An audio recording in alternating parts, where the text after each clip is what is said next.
Now let's begin the story. I ain't your average cat. I slap box with lions. Ever since the 5th grade, kickball with tires. Made a mini fortune off a ripped off appliance. Money when it's stove back, hit dog with irons. Boogie need to find God. Shit dog, I'm trying. That's why I robbed the Deacon house. Man, quit your lying. I did it. Brand new! H-Town's finest, the 16 Shots podcast with Young James Boogie and AR Dub. I know you're gonna dig this. All right, so we are LIVE live in somewhere. I don't know where, but somewhere it's live.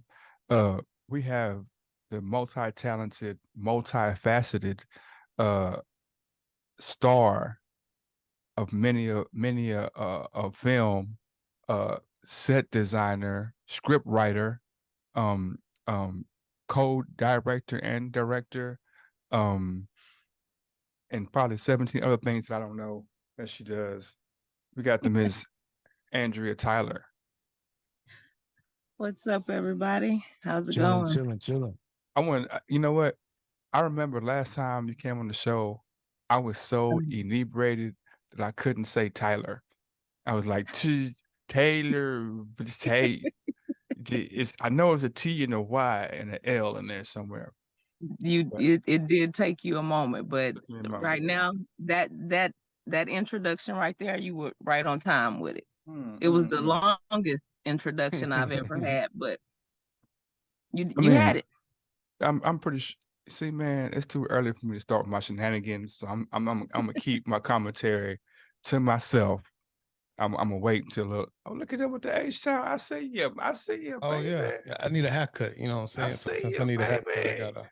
Don't go in this. You want it, bro. You don't pull out no. No, I'm not gonna win. Bro. I'm not gonna win that battle with you. Don't pull out no. I ain't gonna win that with you. I got a H-Town. I got a rocket that you ain't seen yet. I'm just dying to throw on with a pow pow pow. Bow. Miss Tyler, how you doing today?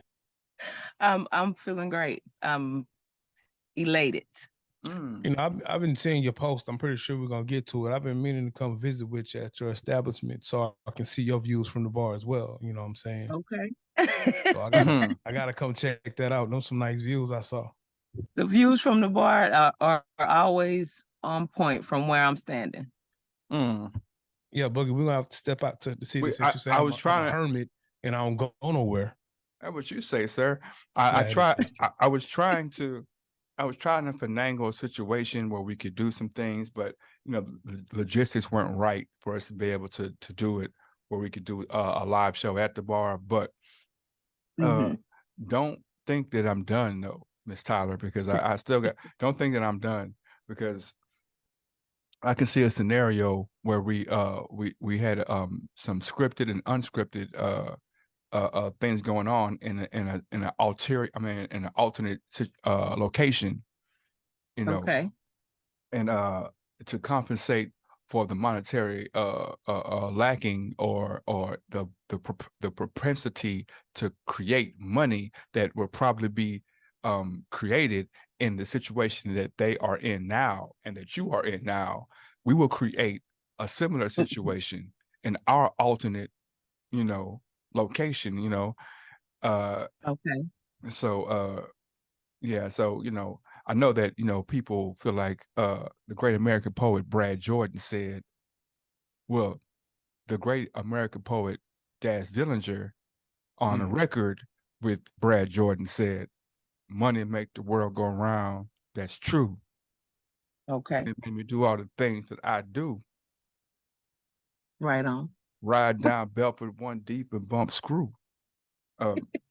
But yeah, so I know that they would want to receive some type of monetary compensation, and I'm not in the position to divvy out funds in the way that they would probably be used to.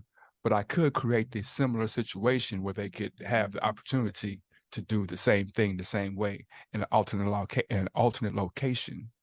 And we said a lot. You said a lot just now. I feel like to do what they do in an alternate location is gonna cost us more. No, it's not.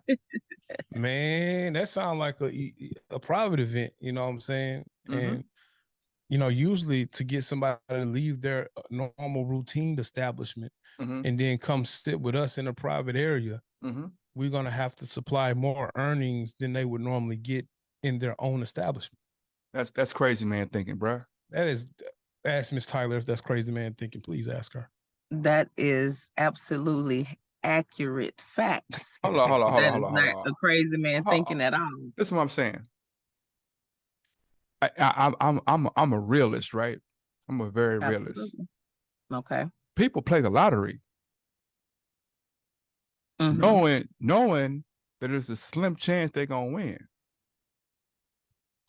People go to establishments assuming, well, I normally get this, I normally get that, right? So only a fool would be like, I'm not going somewhere else to get something because I get this there. If I say, hey, we're going to create the same situation just somewhere else, okay, yeah, because they could get more. And if I wanted to be a low down dirty Negro just to prove a point, but I won't, I could just be like, I got XYZ, XYZ, and XYZ coming. What is XYZ, XYZ, and XYZ? You got to give us more. If I say a name, if I say a name, they would assume just because the name there is money there. Am I wrong? Am I right? You're also right.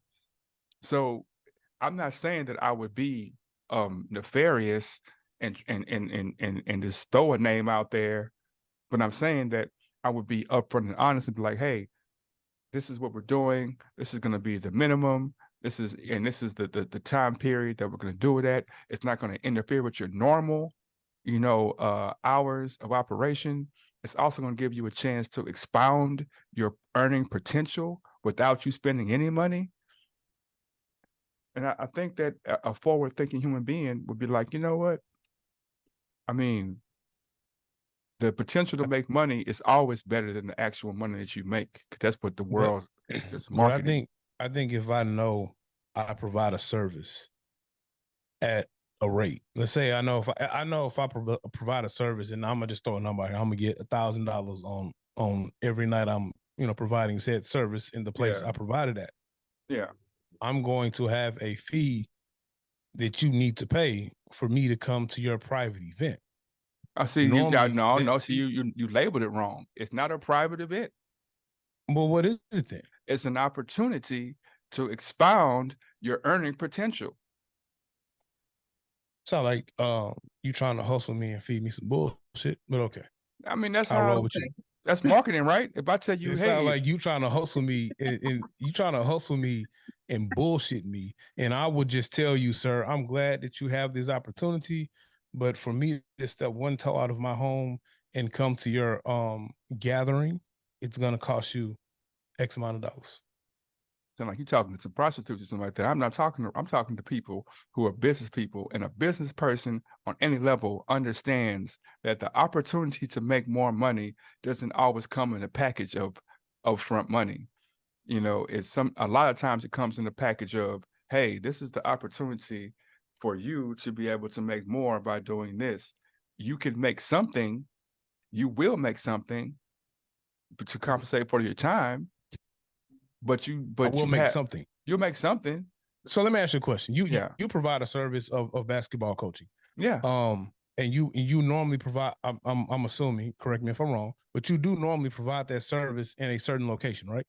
At certain locations. Yeah. Keep going. Yes. Okay. So you have your certain locations. You provide said services. So if I want my child to come, I got to bring them to one of those locations. Yeah. Now, if I call you and say, hey, you know what? I have an opportunity where I want to do some stuff. I want to do a camp. I want to do some camps. So I want to do some private sessions. Mm-hmm. You have a price point that you have to meet for you to leave your house and come do that event. Not always. Okay. So what I'm saying is, like, tomorrow, perfect example. Tomorrow I'm going to the I don't know that place. I want to say I'm going somewhere tomorrow. My fee is nothing. My fee is nothing. But when I go to this place, I'm understanding that I'm going to be dealing with 400 to 500 people and being able to display my services for 400 people. 400 people who I wouldn't be able to display my services for. That's an opportunity.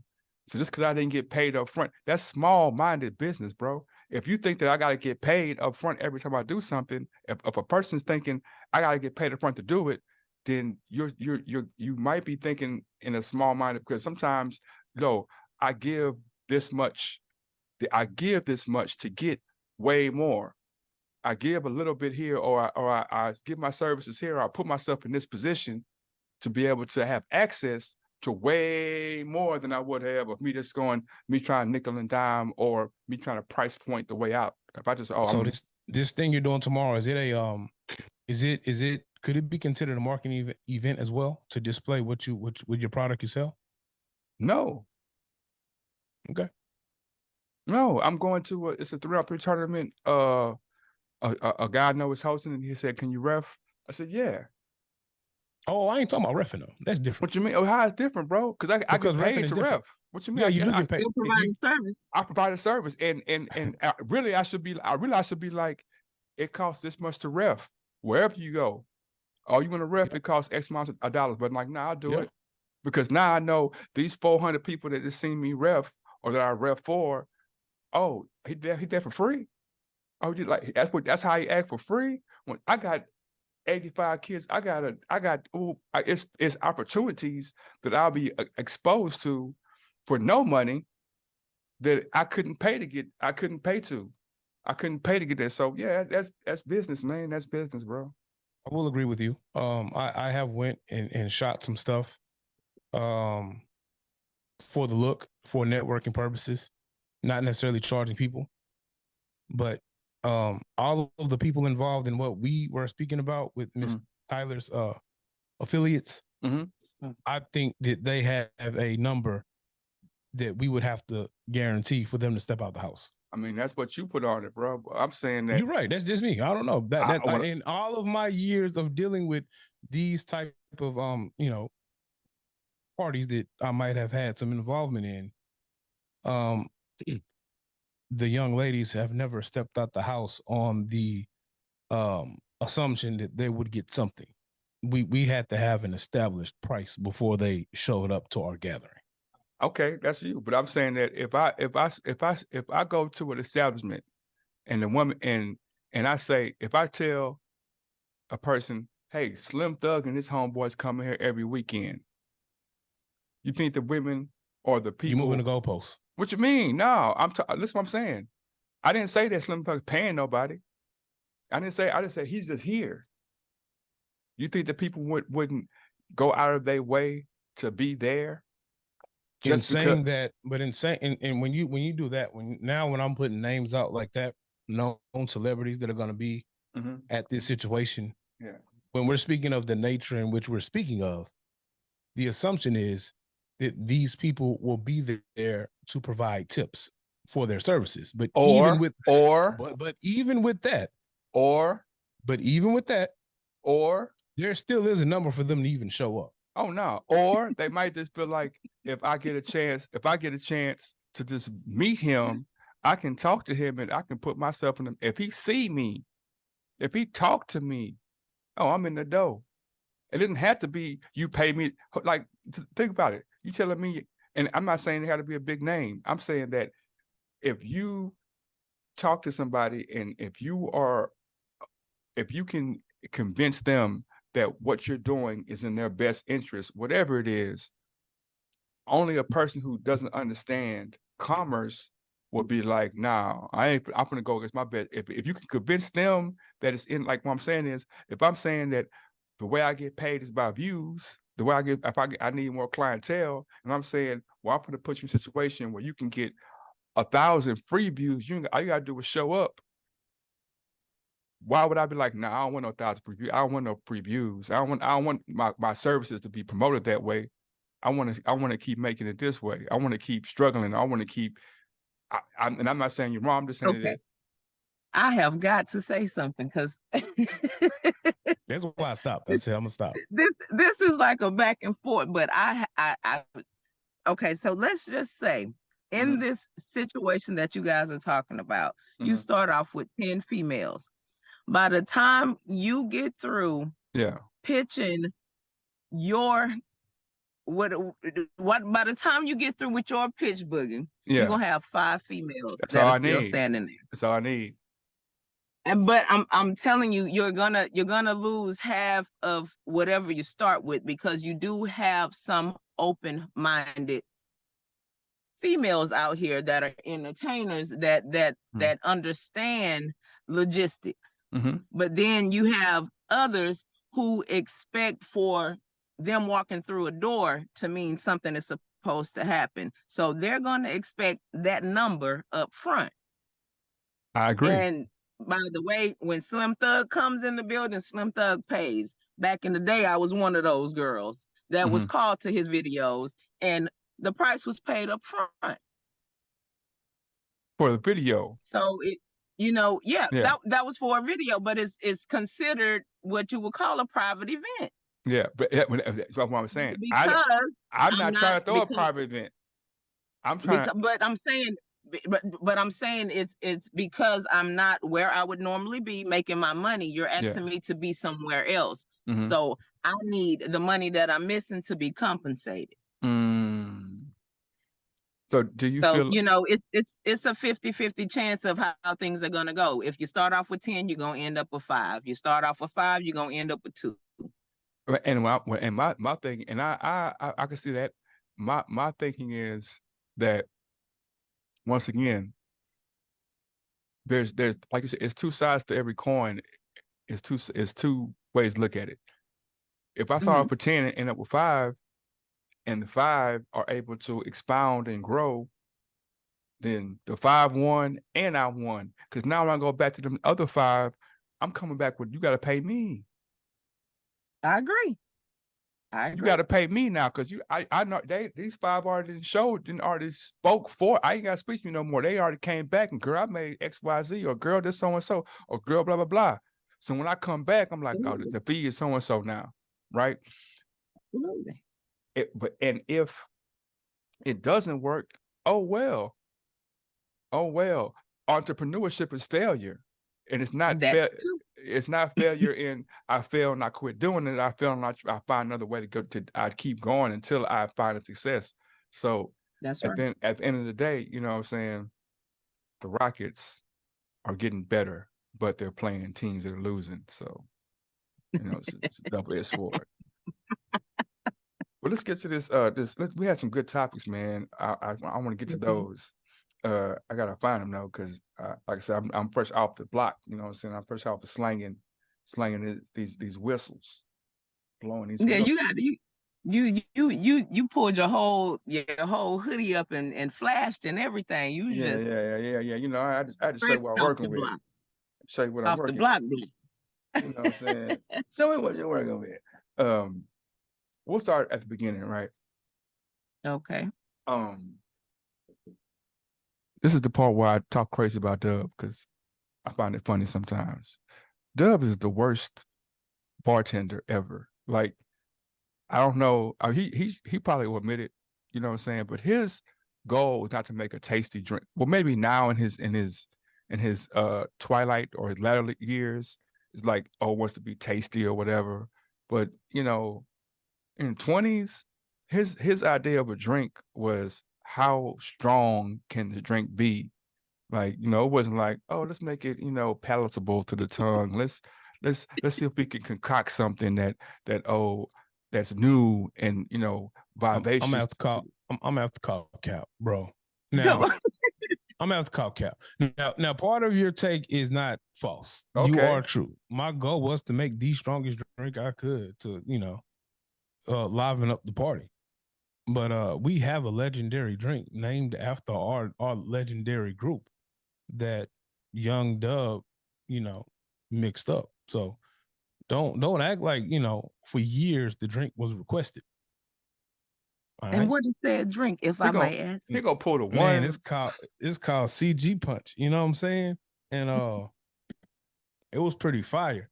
And I won't drink the shit to this. I won't drink it now. I'll make it. If someone asks me to make it, I will make it for him, but I won't drink it. But young James Boogie has he has had some good nights off of the sipping of the CG Punch, I He's always had have some good good, nights, bro. Somebody, I've had some good nights. no, I don't mean, never you have know, bad. You've never seen me. yeah. You've never seen me. You've never seen me. You've never seen me on the Wait a drink. minute. Yeah, Did you man. just do a wardrobe change? He gonna do that a lot. Look, man. Look, man. I just saw my Rockets. You know, I'm a Rockets fan. You know, even though our team is playing right now, I'm a Rockets fan. But how many times have you seen me vomit off of alcohol? Boogie, I've seen you wasted a couple of times. I didn't ask you if I was wasted. We've been trying to start a show, and you were asleep in the lawn. I was asleep in the middle of somewhere's neighborhood in front of a building, bro. Sleep. You have been drunk enough to piss in a bottle in a truck.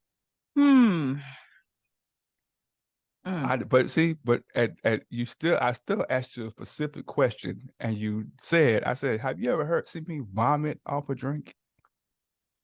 I mean, if we all were inebriated in these days in our younger years, I'm pretty sure I might have saw you, but don't remember it because I was drunk myself. So okay, have you ever seen me pass out from a drink? You just was sleeping in the front lawn of a convention center. I didn't. Yes. I went to sleep. Bro. I didn't pass out. I went and laid down. Nobody in their right mind in the middle of the day goes to lay down in the front lawn of a convention center, bro, to take a nap. Who does that? This is where Dub. This is what Dub does. See, Dub doesn't tell the whole. He tells a part of the story, and it seems the type of way he positions the story to fit, but the entire story was we had been drinking all day. I told them, hey, let me stay in the car and sleep it off. Because we had been there since like the beginning of the day. I was like, let me go sleep in the car, give me a nap, I'll be good. Man, get out the car. Man, let me sleep it off. So then he got out the car. In my brain, I was like, I'm gonna catch me a nap, bro. I don't care what they say. I know what I need to do. So I just went and laid down on the soft, nice grass. And when they found me, I was like this. Was I not? That was my next question. Like, were you in these people grass, like with a whole body imprint? I was in the front of the club, in the grass, the club, like this. That boy was like he was laying out in his bed or something. I wasn't like this. So I was like this, bro. Everybody involved had been drinking just as much or more than you, bro. No. Well, maybe. I don't know.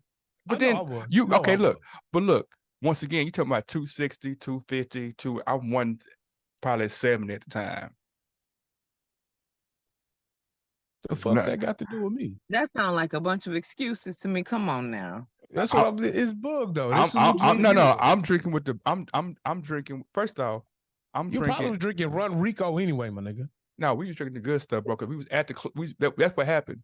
We had access to everything at the bar because we got there early, and we was part of the crew. So they was like, y'all could do whatever, y'all could drink whatever you want to. Y'all help them set up. So we was drinking Ciroc and Hennessy and we was with J Boss. We was drinking all the good stuff. All the strong stuff. J Boss can't drink. DJ J Boss? Yes. He don't even drink. That boy, you ain't never seen him DJ. He be having that say, bring a drink to the DJ. And the same drink that you brought him at the beginning of the club is still there at the end of the club. He cannot drink. Now you gotta remember where I'm at right now. Yeah. I grew up as an adult in the clubs around Houston. I know J Boss, and I've been knowing him since before his shoulders was big. Okay. That man cannot drink, and I don't care if he hear this or not. He can't drink. I can agree with you. No, I wouldn't say a bad person to throw in there. No, I'm saying because the reason why I brought him up because that's when he had the fish tank in the purple whatever it was. I want to say 300. They said it was a Bentley, but it really is 300.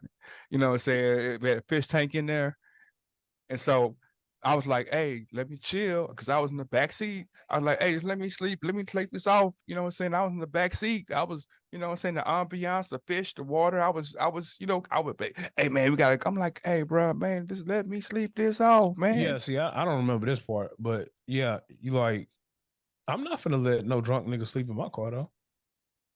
See, that's the type of nigga you are, man. I would. Yeah, my nigga, because I ain't finna come to my car and you done threw up in my back seat. Nah, my nigga. You know what? You know what? Bill. I take it back. It was one time I threw up. The one time I could say I threw up was when your brother was taking us back somewhere. Oh, the night you threw up when we was at Harlem Nights for my bachelor party. That's the one time I could think of. But okay, we didn't got sidetracked. But I was going to say was what's and you threw up out the window of the expedition on the freeway too. Yes, that was bad, bro. Yeah, that's the one time. But that's the night you was in there talking to the young ladies, to the entertainment, bro, learning their life story. You know what I'm saying? They jealous, man. They be jealous. Look, Miss Tyler, when we go to establishments like that, I say the same thing every time. I say the exact same because it's the truth. I'm like, look, I'm here for this person or that person. I'll get them a couple dances. I don't want to dance. Y'all are beautiful, wonderful, but I don't really. I'm not about facades. That's kind of a facade, right? You know what I'm saying? And they be like, well, let me talk to you. I'm like, I'm for real, man. If we talking, we can just talk. But you know, I don't want to dance. I don't want, you know what I'm saying? And so we be talking, and then we get to talking, and we have a conversation, and they want to talk the whole night. They be like, "Oh, I'm tired.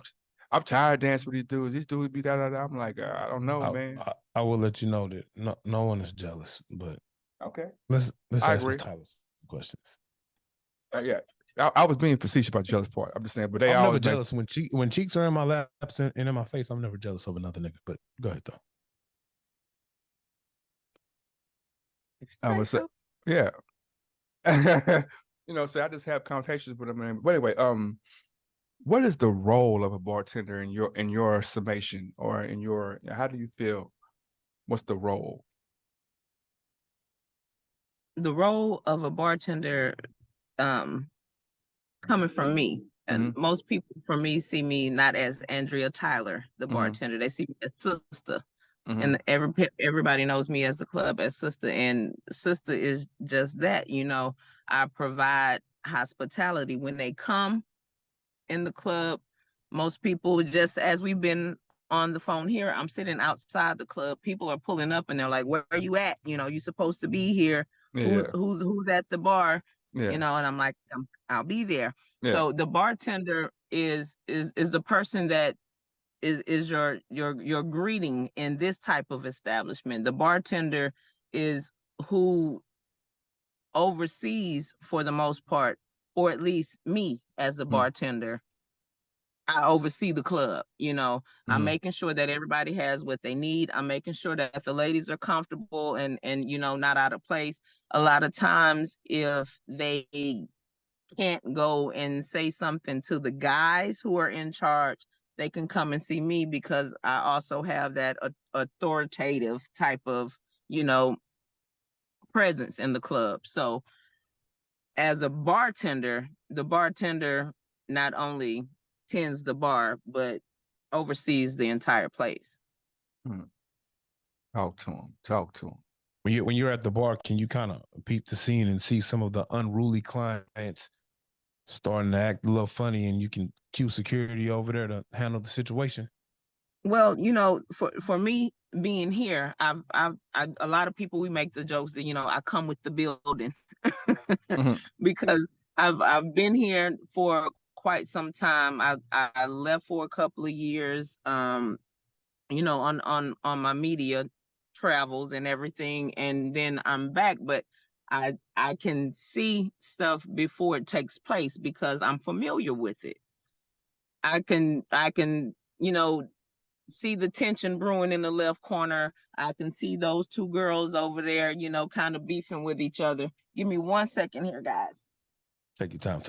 Yeah, we'll pause for the card. Did we do a wardrobe change again?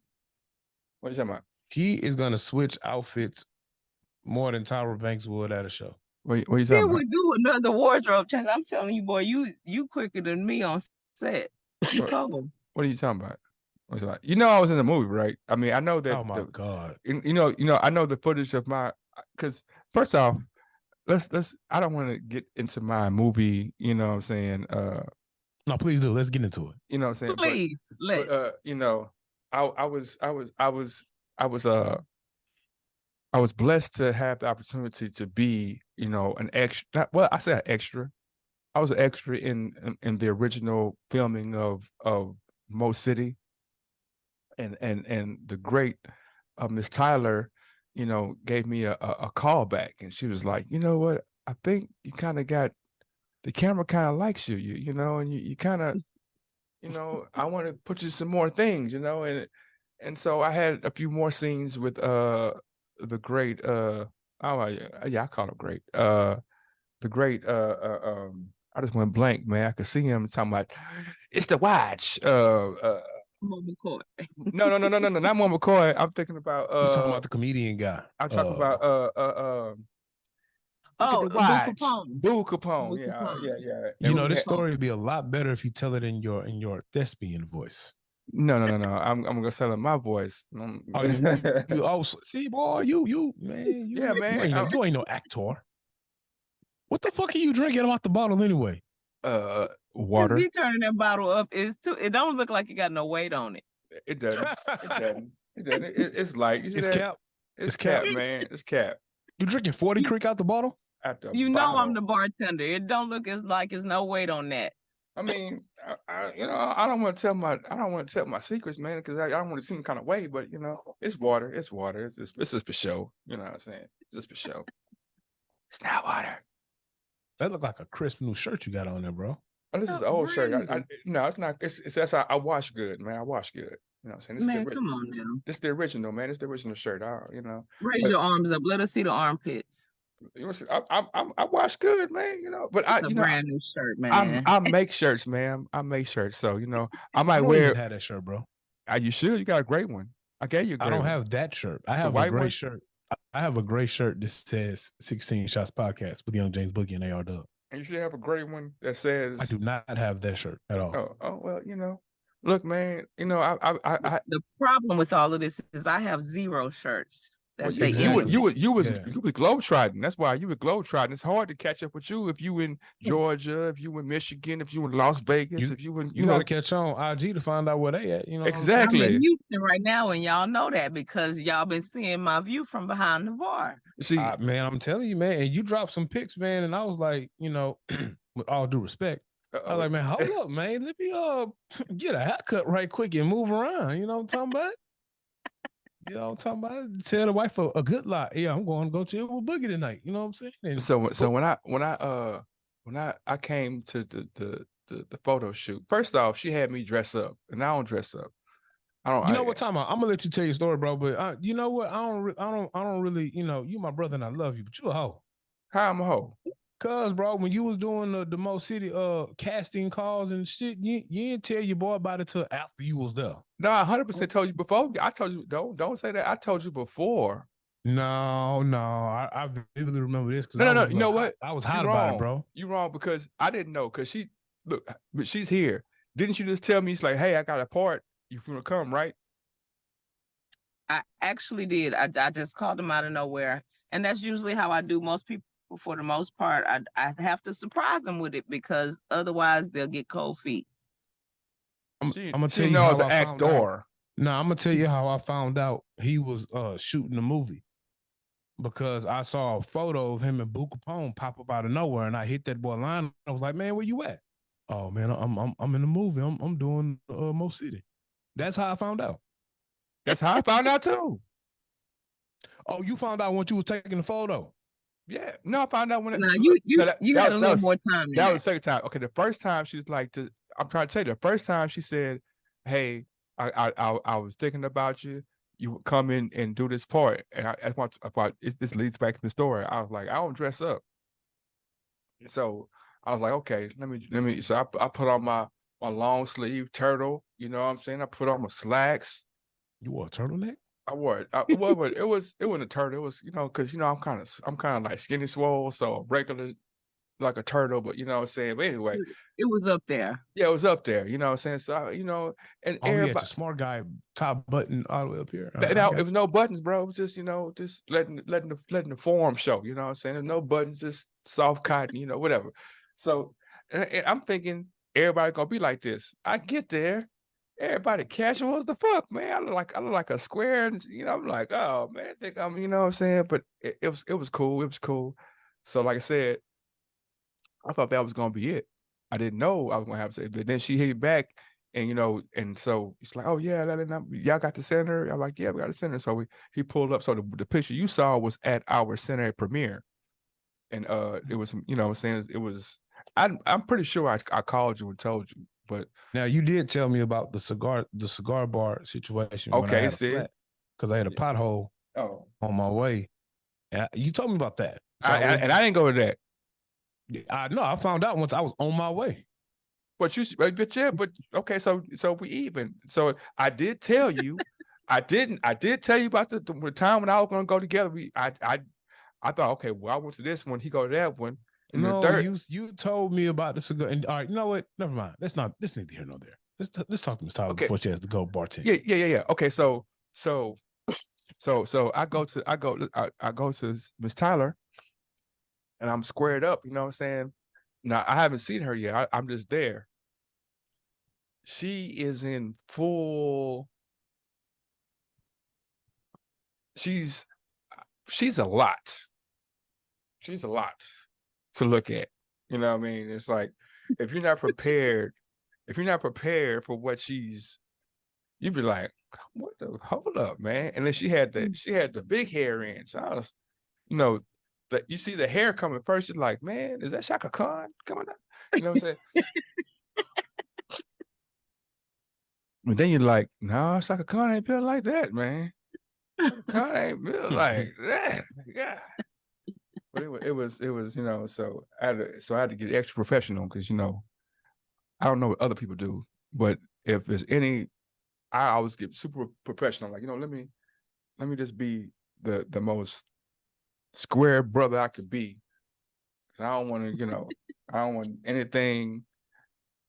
First off, women's on some bullshit. Let's start there. But going past that, I just be like, yeah, women on some bullshit, man. Cause I'd be like, if I came in there with my dick print hanging out, man, or you know what I'm saying, it'd be totally different. But y'all can do whatever. You know what I'm saying? We supposed to just be like, well, listen, whoa.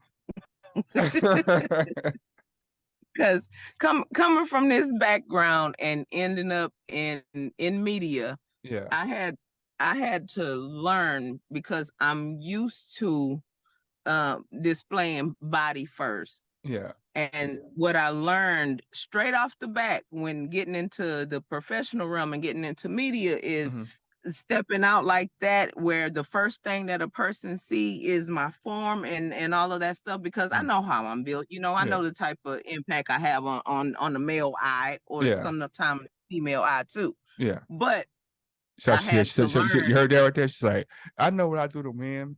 I heard the flex, bro. I was she's like, stay all, we keep going. I'm really mad you interrupted her, bro. Tell you. Go ahead. That was the flex. But I told you I saw the photo and I almost got a haircut. You know what I'm talking about? No, bro. You the photo don't do the photo. The photo. Look, you remember when we saw Lisa Ray? Hold on, no, bro. Remember when we saw Lisa Ray? Remember when Lisa Ray walked down the hallway of the YMCA? I saw her ass before I saw her. That's what I'm saying. Remember when we saw Lisa Ray and we was like you've seen Lisa Ray on TV, and we've seen it on Players Club. We've seen her, but the in TV, person is something different. It does no justice to what LisaRay is. You know what I'm saying? That's why I was finna go get a haircut. You know okay. Well, continue. Go ahead. I'm sorry to interrupt.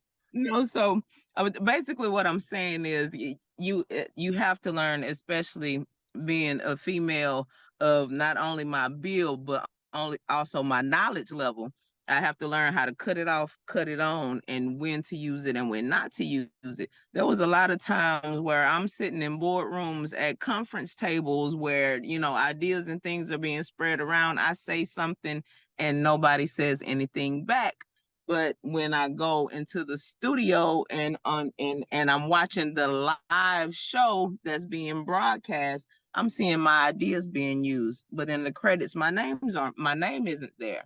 So I had to learn how to assert myself brain first as opposed to body first when switching back and forth.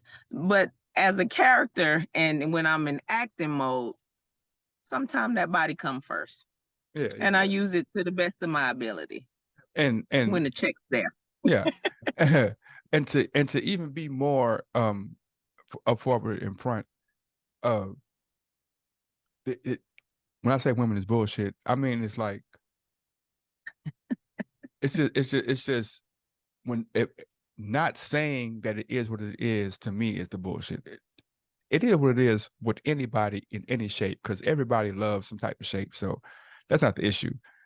What I'm saying is that when you don't acknowledge it, like when you just probably pretend like, oh man, what? No, I just got, like, nigga, you got triple D's and you can't breathe good because your titties in your face. You know what I'm saying?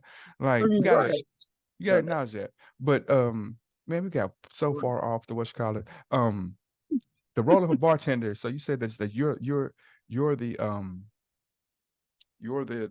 liaison between everybody, whether between everybody, between the dancers, the security staff, the DJ staff, the managers, the owners. I'm making sure that whoever provides the products for the club, that we never run out of what we need. I'm making sure that if we got customers come in a bunch and we got all our girls in the back, the DJ calls the girls to the floor. I'm making sure that, whatever the case may be. I had a niece of mine. Well, no, it was my nephew. I got a lot of nieces and nephews, but one of them at this age, they said, they was like, no, ain't it like the mama of the club? She makes sure that everybody's straight. So that's what Sustah does at the club. So I'm not just the bartender, I'm there. So what's your favorite drink? My favorite drink is, right now in this day and age, it's just a straight shot of tequila. What type? What kind? Reposado. What about you, Dub? What's your favorite drink? Hennessy. I'm a nigga still. Well, that's what I'm drinking right now. That's racist. That's racist. You know what? I just love specs, and I feel like I'm programmed. Every time I go in the liquor store, I say, "Man, I'm gonna try something new," and I will try. I do like whiskey, so I will try different whiskeys. But for some reason, I always gravitate to the cognac aisle. Because my uncles told me that's what men do. We drank cognac, and we say broad. For some reason, they wanted to tell me that when I was 12, but whatever. You know what? So I really would like to expound on that, not today, but another day, about we are children trying to grow up our whole lives. We're children. We're trying to grow up, and a lot of our actions, reactions, commentary on life is coming from childhood traumas or childhood and for better or for worse, either way. Not saying it's good or bad, but sometimes it's great, sometimes it's horrible. Sometimes you don't realize it until, like, damn, I'm sitting here I was trying to impress my dad, who didn't love me for 30 years. So I was trying to make my mama love me. But anyway, my favorite drink is I've always been a Long Island tea guy. Long Island tea, man. Always. However it comes, man. If it's a Strong Island, if it's a ready made, if it's a handmade, I've always been a Long Island tea guy. That's my thing, man. That's my yes. Many nights, me and you have went to the store and got the Long Island iced tea in the bottle. Yeah, and then added some more liquor to it. Yeah. So I ain't gonna lie. I have had some decent Long Island iced teas. But like I said, I'm a cognac man. I was raised by some fine gentlemen who told me they were militant, and they said, man, as a man, you're supposed to always have a watch and a wallet. Always look your best when you leave the house, and you drink cognac. It was either Remy, Hennessy, or Courvoisier. Niggas on dialysis now. No, actually, I'm joking. That was wrong. I'm joking. I apologize. I'm joking.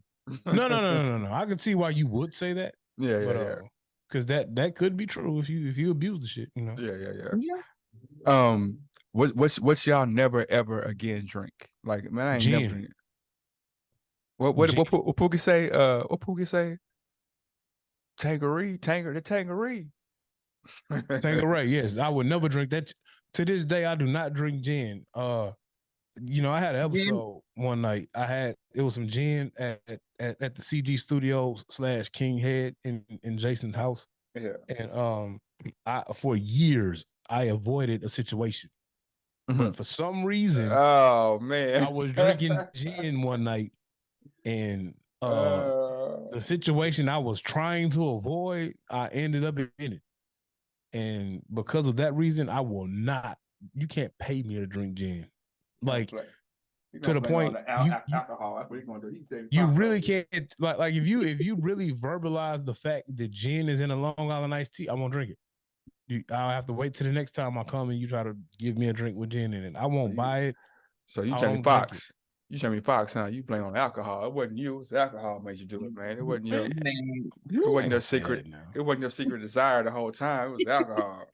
I wasn't avoiding the situation because the young lady was like ugly or bad. I didn't put no contact. I was just avoiding the situation, and the gin. I didn't know what happened, bro. Like I didn't. I woke up the next morning like, oh shit. Like I woke up to somebody like, oh shit. So you know, I ain't never woke up to nobody like that. I didn't either until I drunk gin the one time. Won't do it again. About you? Definitely. I've had some nights. Gin will make you sin, but my never again drink is definitely a Long Island. Long Island has vodka, gin, rum, and tequila in it. No, sir. As a functioning alcoholic, I love the fact that the Long Island has all the white liquors. Mm-hmm. You know, but listen, it's just not. If I was to even smell it right now to this day, I would probably gag. I would probably gag if I was to smell the Long Island right now. I have had some nights. I have definitely had some nights. That is too easy. I'm not gonna even go there. My second favorite drink is sake. I love sake, bro. I live to go do sake bombs. Like Missy? Something about sake. Man, I love sake, bro. Hey, man, sake. Hey, bro. It's something about sake. Man, you go on a date with a young lady. Of course, it's all consensual. But if you get them sake bombs, bro, you gonna have a nice little night. You absolutely, man. Sake make a woman feel sexy. I just have it. It just is what it is. I can't even. I don't know who created it, but that's what it was made for. I ain't gonna lie, Tyler, man. What's your favorite drink to make? My favorite drink to make. I don't have a favorite drink to make. I like being able to create something straight off the whim. If somebody comes and tells me, like, make me something sweet but tart with this on it and blah blah, you know, I like being able to do stuff like that. So I don't think I have a favorite that I like to make. I like being able to give people what they want. Okay. As a bartender, and I might be asking you something too personal. If it's too personal, just tell me yes.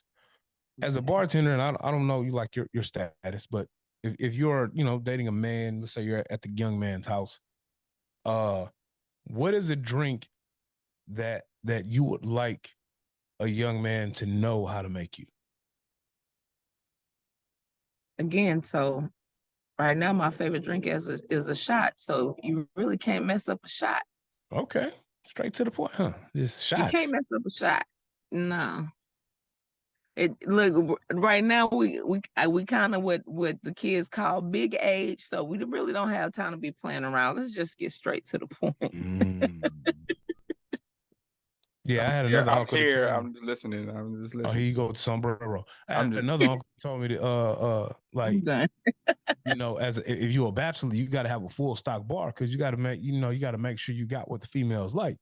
And I've heard, you know, the late great Kevin Samuels say these things, you know, like you can't be no broke dude trying to bring females to your house and you ain't got nothing for them to drink, like water, a nice Moscato, and then, you know, a fully stocked bar to be able to make them what they want, you know.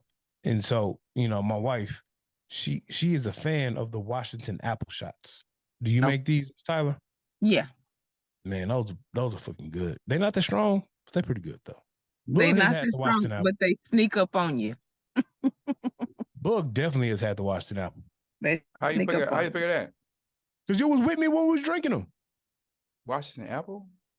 Yeah, you know, back in the day when we had the finance guy for the Circle G's. Oh, when we okay, had okay. two-step in the clubs. That was his thing. He ordered rounds and rounds of Washington apples. And, you know, the female was with me and she was like, hey, it's pretty good. I was like, yeah, it is pretty good. What is it made with, Miss Tyler? Honestly, I've been drinking right now, so I can't remember. Oh, it's funny. Hey, bro, let's boot up and go to her spot, man, because she been drinking, man. So, you know what I'm saying? Y'all should, no because haircut, look, the cars are pulling up. Look, that haircut ain't gonna matter. I might tell security not to let you in with that sombrero though. I can't come with a sombrero. Please, yeah. You can't tell my name is Vaughn. And the chocolate chain. Tell him he can't come in with that chocolate chain either. Why look, we chocolate chain, man? Look, we have just as many Hispanic customers as we do Black. We accept everybody of all nationalities, races, and creeds up in here. It's this home for a lot of folks. My best experiences in the club has always been in clubs where nobody speaks English. I ain't gonna lie. My best experience I've been having. Like, I can see that, bro. I can see that. But because you can go in there and you know, you just like tu cerveza, you know what I mean? And that's racist. That's 2 beers, man. How's that racist? No, how you said it was racist. You didn't have to say the accent, my nigga.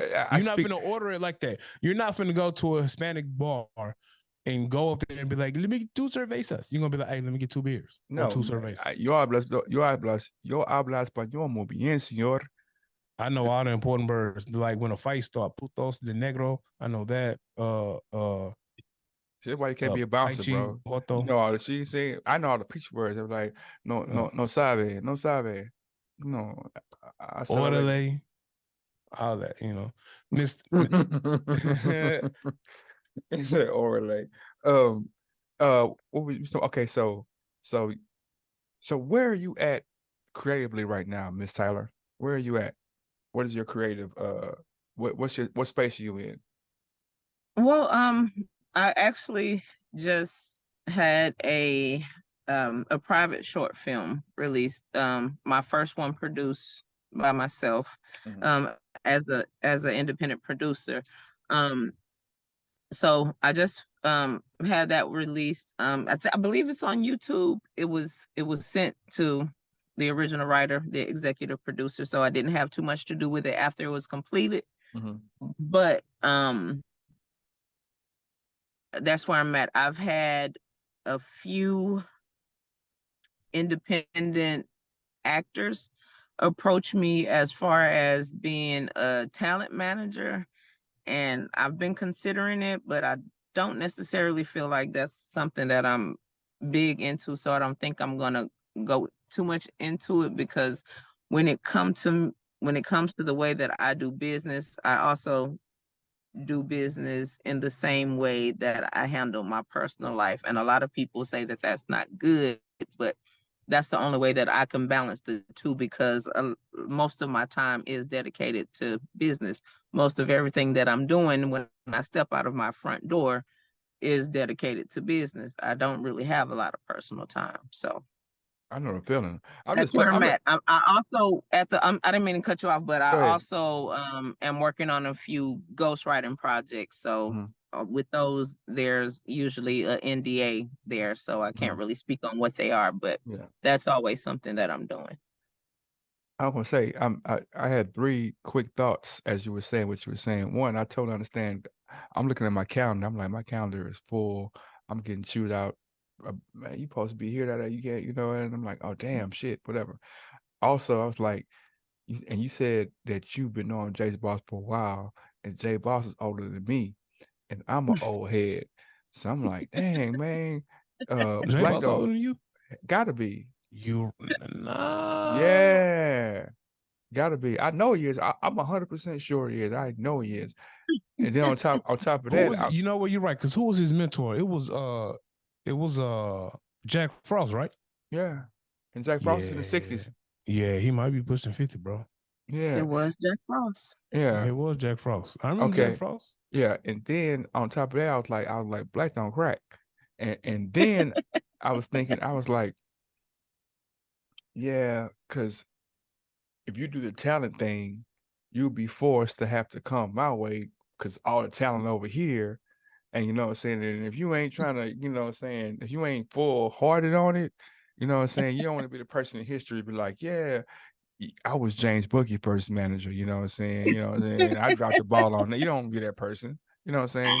You dropped the ball on all this kind of talent, you know what I'm saying? Because I am an actor, you know what I'm saying? I haven't told you about my Bissonnette acting debut or my, you know, you saw the film. You gonna saw let the a film. manager? You gonna let a I manager did. OnlyFans too?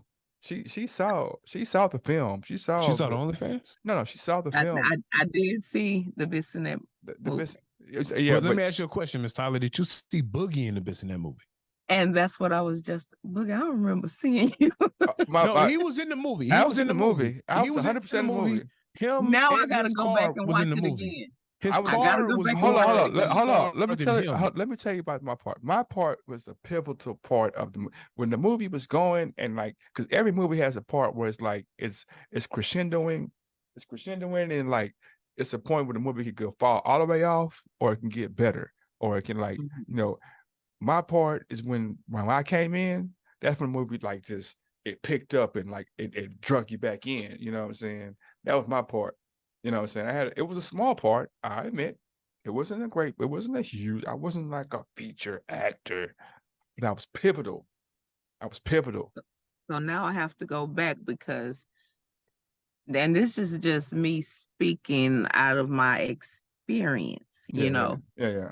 If your part was that part, then why don't I remember it? Well, you don't remember, you probably don't remember because I'm glad you said it, because if I would have said it, he would have called it hate. it was so like you've seen how smooth my acting style is.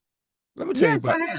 let me I tell have. you let me tell you about Miss Andrea Tyler and her directorial, duties when she put me in the film. She has a script. And I read the script, but she created a part that didn't really have a lot of dialogue. And then put me with the most talkative motherfucker on the planet. Somebody talk more than you? Absolutely. Shit. I'm talking about this nigga talk about talking. So so so now you got this impromptu king in Boo Capone, who you just give He him is that. you give him an idea, and he just starts making up shit off the top of his head, and now I gotta feed off of this shit he making up off the top of his head and go back and forth. But he just don't know that shit. I'm a damn fool too, bro. I've been playing it low, but it's damn fool in my blood as well. And so we had to back and forth on the damn foolness for a little bit, you know what I'm saying? But saying all that, uh in the Bissonnette movie, I wasn't allowed to be as free as you allowed me to be in Your the car film. was, though.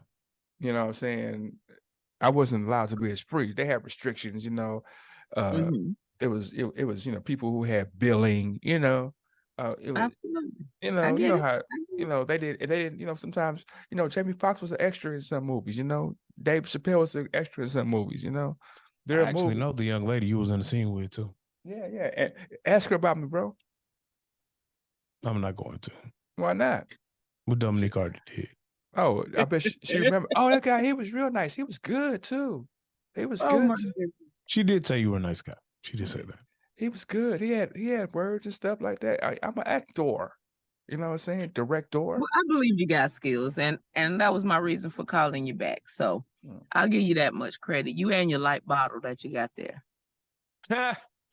So, Miss Tyler, I do have some questions for you. So, Okay. I know you've been in the business for as being creative with shooting movies, producing movies, things like that. Now that you're in Houston, what does that look for you now? I know Bud kind of touched on it a little bit, asking what are some of the things that you are doing. So, I guess as someone who had the script is at the point where they're at casting. When it comes to shooting a film, and finding talent, How do you approach that? Being in the city, how do you approach casting? Do you do it in person? Do you do it over submissions? And what is your process if you had to shoot an independent film on your own?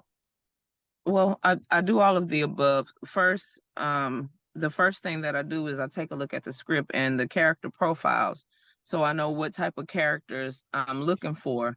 There's always going to be in the independent realm, there's always going to be people approaching you when they know that you're a producer or director saying, put me in your movie, put me in your next movie, put me in your next movie. Everybody don't have the skills though, so I do a little bit of all of the above. I go with who I already know works, who I already know will fit in. I like to reuse some of the same actors that I used in previous films because I know their strengths and I know their weaknesses. But then I also like to give those who feel like they need just to put their foot in the door that chance to put their foot in the door.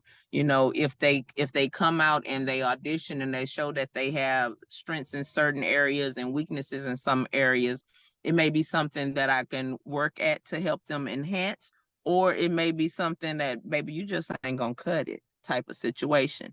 You may have, it's a million different situations that play out. You just have to be ready to act on the fly, as a casting director. You have some people who, when they come into casting to audition, they may kill the audition and be able to give you Whitney Houston type of performance, but then when they see the big cameras and the lights and the all the technical stuff come out on the actual set, and they see that they're things, how fast things are moving, they crush under pressure.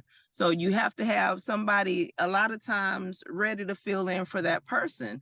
That's what just happened with the most previous movie that I just created. We were casted, we had been doing rehearsals over and over again for about a month. And right when the time came for us to film, something happened with one of our main characters. So, and it was a male. We had nobody to fill in. So we had to turn the And you ain't character call into a gay me? female.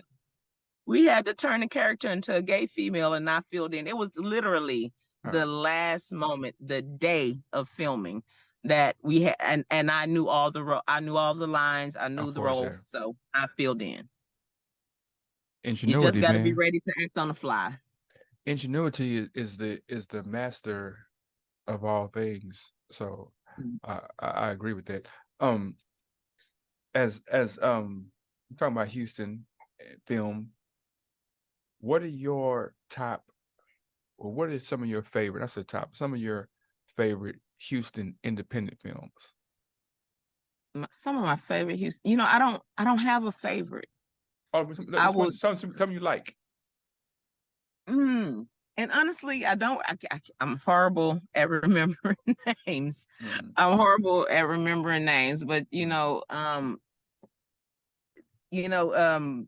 I see a lot of repeat producers or actors or things like that. Yeah. And one name that I can remember at this moment is Jonathan Milton. He's a great producer and he has a lot of great work out there. But myself, so talk your shit, Queen. Myself, your shit. I'm an humble person for the most part, and I've been all over the United States, traveling with, being on tour with premieres and things like that.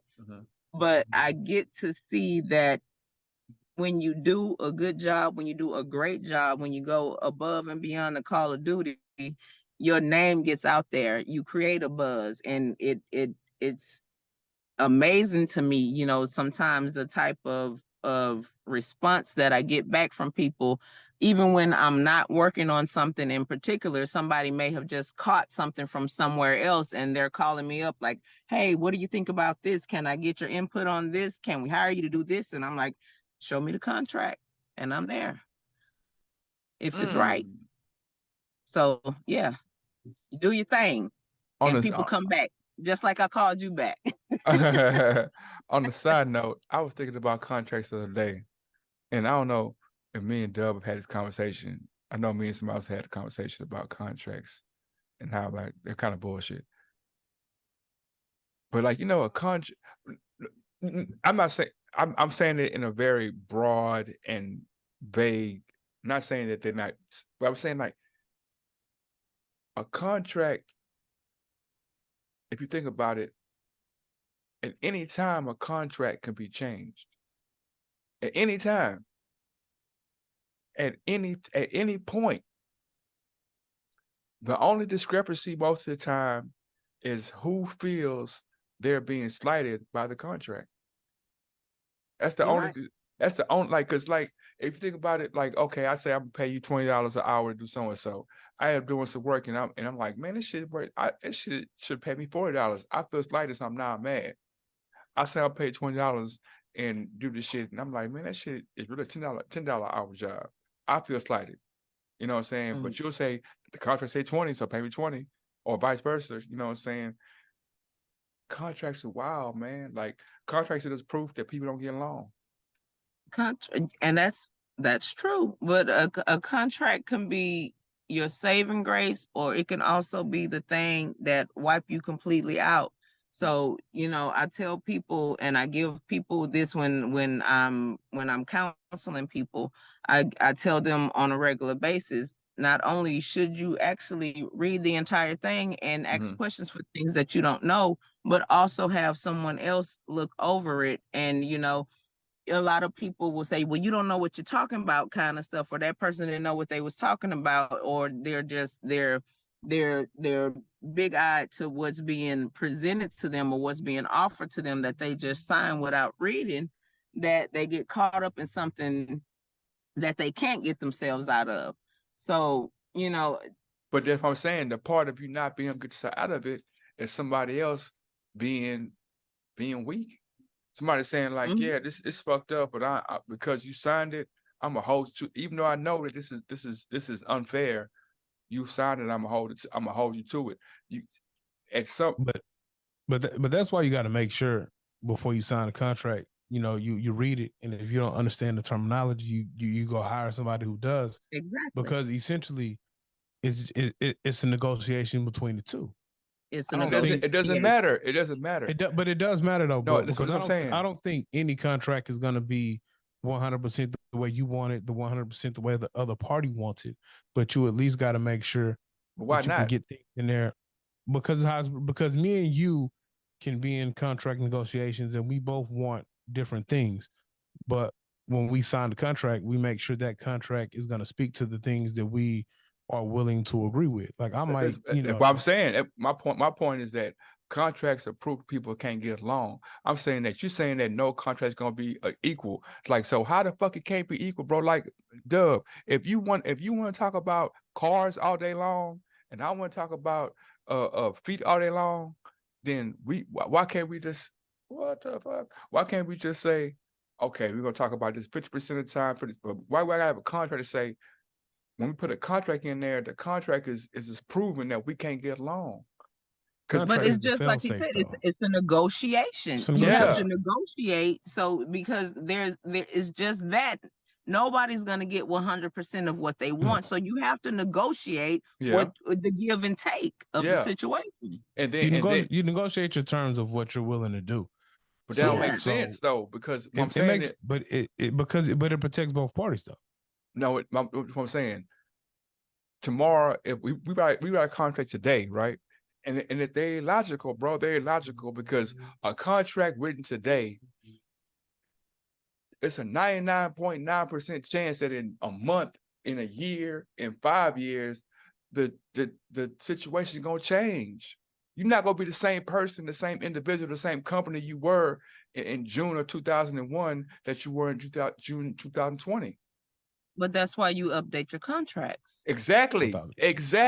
So what I'm saying is, we don't update it though. That's what I'm saying is, so if I gotta write the contract to begin with, and I gotta update it, that's saying that I don't trust you. It's like and I'm not arguing. I'm just saying that it kind of speaks to not to how we can't get along as people. Because you I saying wouldn't say that though. look, I'm gonna write this contract, right? I'm gonna have my lawyers look at this contract, all this shit to try to protect myself. Now I can protect myself all I want to, whatever happens. But shit, if I came to this thing as a $20 nigga, and now in a year I'm a $2 million nigga, you think that contract gonna reflect my $2 million? Hell no. Why would I do that? But that's what. But you're go going ahead, to I'm sorry. update that contract.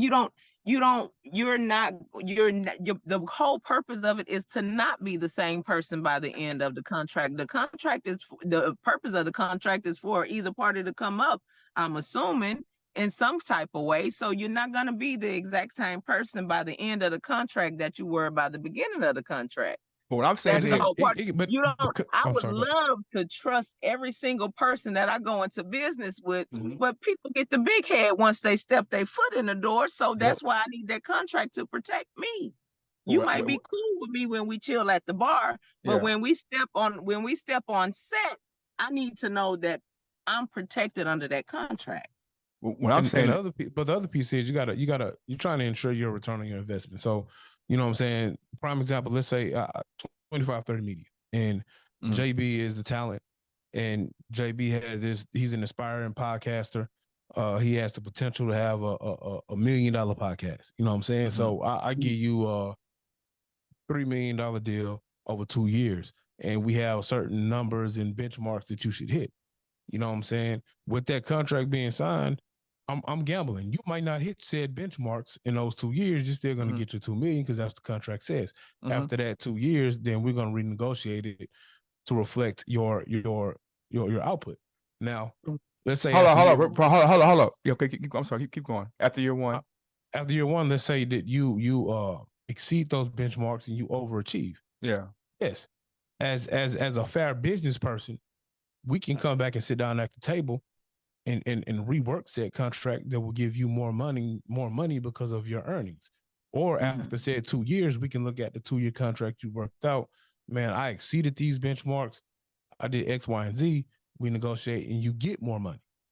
You make that a stipulation of the original contract. I agree with you. I agree with the concept, but there's a difference between conceptualizing or conceptual the concept of what you're saying, yeah. But in actuality, what really happens, that don't happen.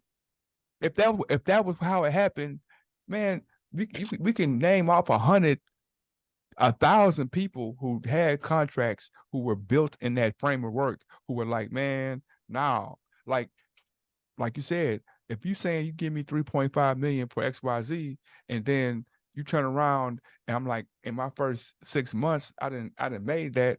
I'm not gonna wait. Why I want to wait a year? You signed a contract though. Exactly, but I've already exceeded my contract. Don't matter. But before you got into that contract, you wouldn't have been able to achieve that without going into that contract with that person. So it's the give and get of the situation, the give and take. If you didn't go into that contract with that person, then you wouldn't get to that point where you feel like you have over exceeded.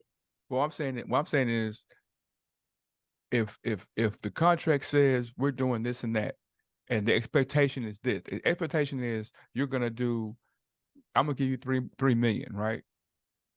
Once me as the person who signed the contract has made more than 3 million for you, why would I'm immediately be like, man, I'm not working for you no more, man. We gotta renegotiate this because I've already made you back your money and then some. It don't work like that. Exactly, because contracts some bullshit, bro. Because you can make more. Listen, what I'm saying. Listen, what I'm saying. Listen, what I'm saying. But what happens? All right, I'll take that same concept. Yeah. I give you. We sign a year contract, and after 3 months, you exceed the 3 million. Yeah. That you signed for. So now you want to rework said contract, right? Yeah. Now, what happens after 3 months?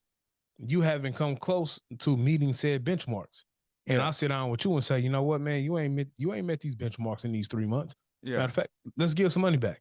Are you willing to do that? I'm willing to say that if okay. Now we got to be honest about industry, right? If you're saying that I signed you to this, because I have the ends, I have the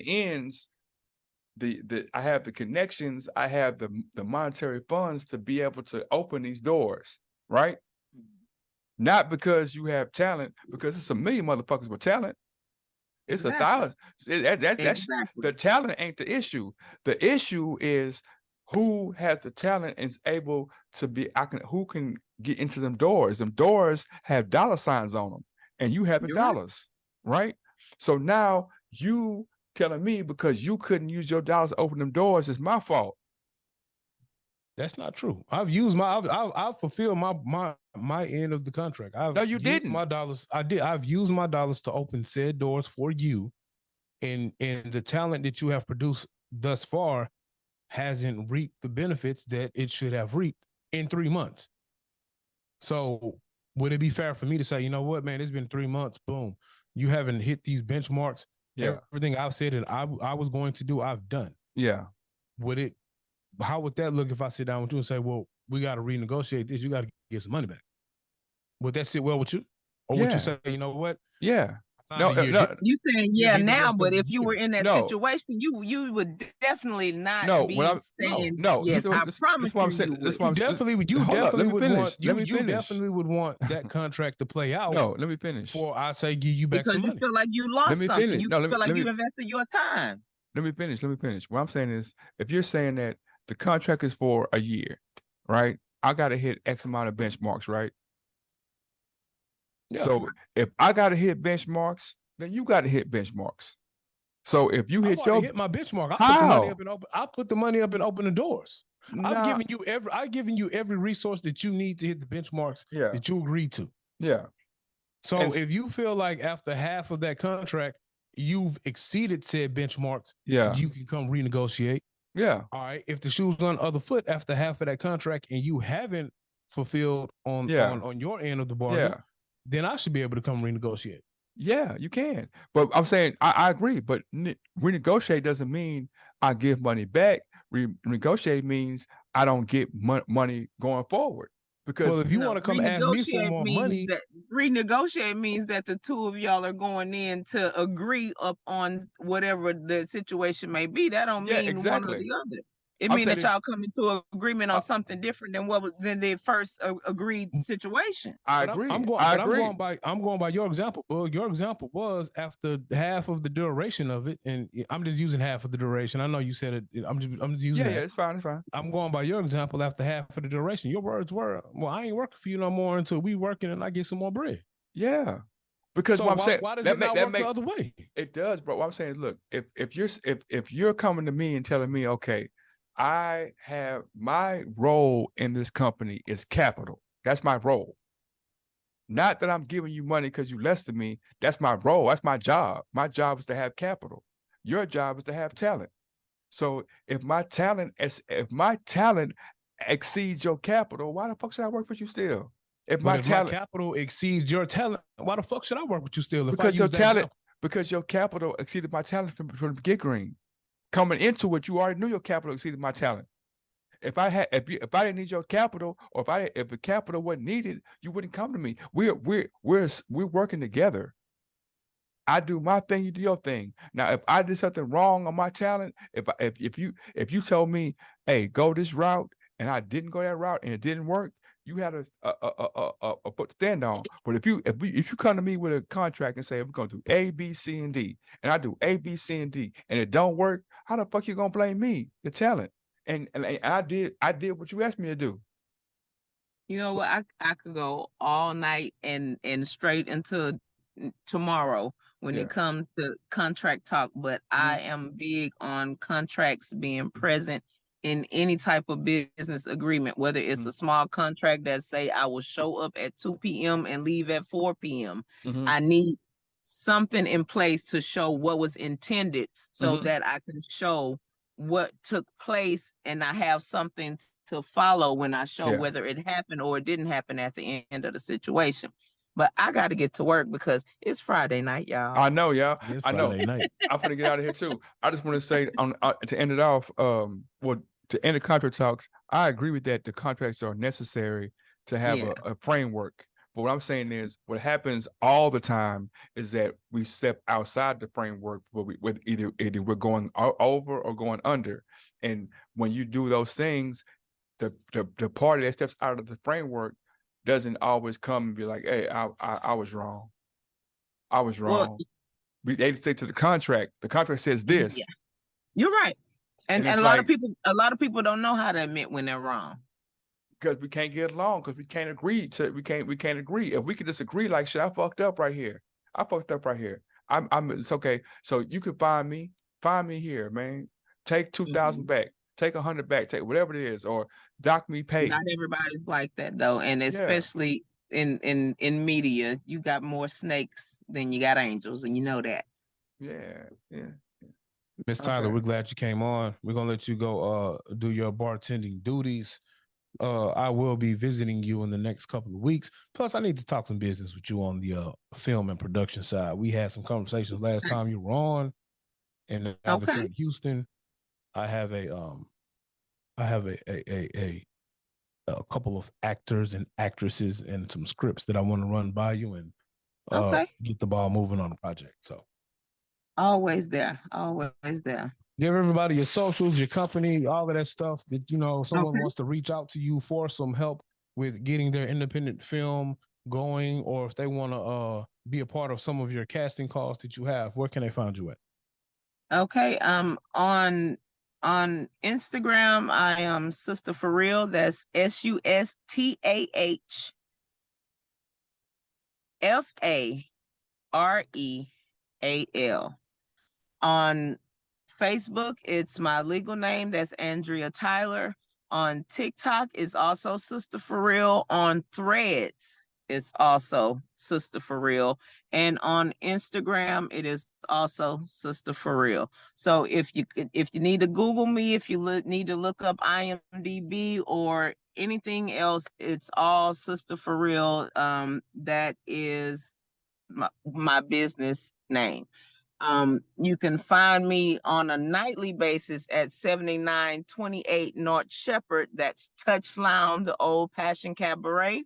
I'll be behind the bar. And if you check any of my social media, you can see my point of view from behind the bar, which, like Dub and Boogie say, is real nice, if I must say so. It is very nice. This is Miss Andrea Tyler, aka Sustah for Real, on the 16 Shots podcast. You go in there and make those drinks. Give us your view from behind the bar. Make sure you give us the view of you behind the bar as well. I got you. I got my cameraman ready. All right.